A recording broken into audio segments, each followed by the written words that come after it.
Paano mag-fill out ng BIR Form 2551Q? Una, i-open ang latest version ng eBIR forms sa inyong computer. I-fill out ang TIN, line of business, taxpayer's name, registered address, zip code, telephone number, at email address. Piliin ang BIR Form 2551Q version 2018. Piliin kung calendar or fiscal ang iyong taxable year. Pumili ng tamang quarter na angkop sa iyong ifina-file. I-click ang yes or no para sa amended return. Automatic na ang inyong taxpayer's details sa part na ito.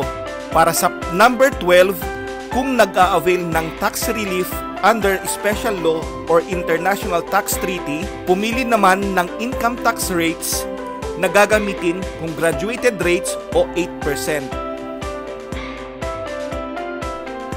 Para sa number 14, i-click ang link from Schedule 1, Item number 7. Pumili ng Alphanumeric Tax Code o ATC, halimbawa PT010 para sa persons exempt from VAT under Section 109. Ilagay ang gross sales para sa 3 buwan sa loob ng 1 quarter. Automatic magpo-compute ang eBIR forms ng inyong tax due. Bumalik sa page 1. I-less ang tax credit o payment kung meron. Ilagay din ang penalties kung applicable.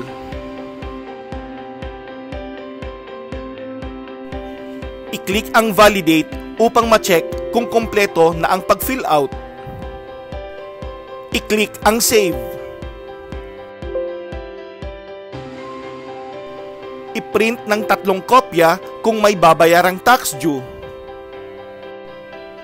I-click ang submit or final copy upang matanggap ang tax return receipt confirmation sa inyong email.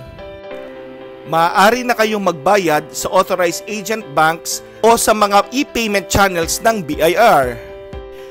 Kailangan ma-file at mabayaran ang quarterly percentage tax return sa loob ng 25 days pagkatapos ng taxable quarter. Ito po ang inyong lingkod, Louie Manuel Lacyan, Collection Officer. Maraming salamat po.